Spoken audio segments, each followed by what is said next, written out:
우리나라에서도 오미크론 변이 바이러스에 감염된 사람들이 나왔습니다. 당분간은 이렇게 하기로 했습니다. 외국에 다녀와도 지금은 접종을 완료한 경우에는 격리를 할 필요가 없는데요. 앞으로는 열흘씩 자가 격리를 해야 되고요. 격리 기간 동안은 코로나 검사를 3번 혹은 4번 해야 됩니다. 요거는 3일부터 시행이 되고요. 사적인 모임도 지금은 좀 자유로운데 12월 6일부터는 4주 동안은 수도권 6명, 비수도권은 8명만 가능하니까 송년회나 모임은 불가능합니다.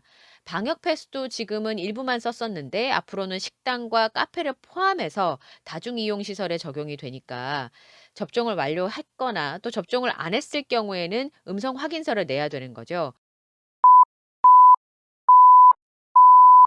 지금 실시하고 있는 유전자 증폭 검사로는 오미크론 변이 바이러스를 못 찾아낸다 이런 얘기도 있었는데요. 이건 사실이 아니고요.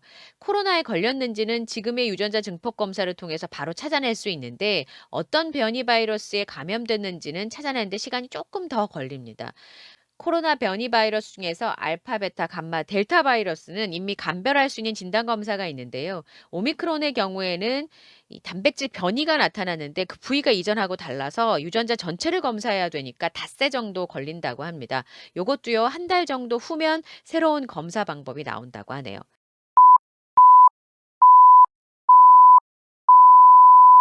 문 열고 들어갈 때 문고리를 잡고 돌리듯이 바이러스가 인체에 들어갈 때 그런 역할을 해주는 게 바로 스파이크 단백질인데 오미크론 변이 바이러스는 변이가 32개나 된다고 합니다. 감이 잘 안 오시죠? 델타 변이 바이러스가 전파력이 높다고 하는데 이 델타 변이 바이러스보다도 2배가 많은 숫자라고 하니까요. 현재까지 알려진 바로는 델타 변이 바이러스보다는 전파력이 30%가 더 높다고 합니다.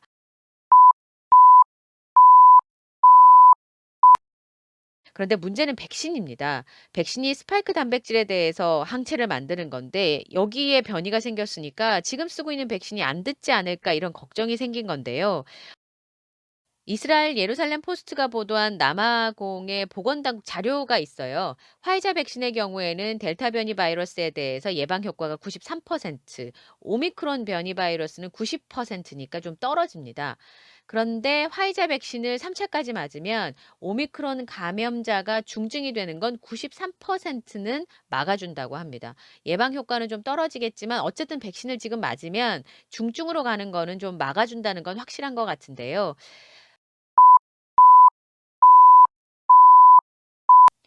지금 백신이 오미크론 바이러스에 효과가 있는지 확인을 좀 해본 다음에 제약회사들이 만들 건데 이미 만들어지는 걸 변형하는 거라서 100일 정도가 걸린다고 합니다.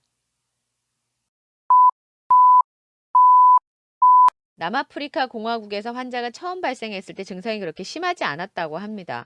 몸이 좀 안 좋은 정도, 몸살 정도의 증세였다고 하는데요. 우리나라에서도 뭐 미열이 있거나 기침 감기 정도의 증상만 있을 뿐 증상이 심하지 않다고 합니다.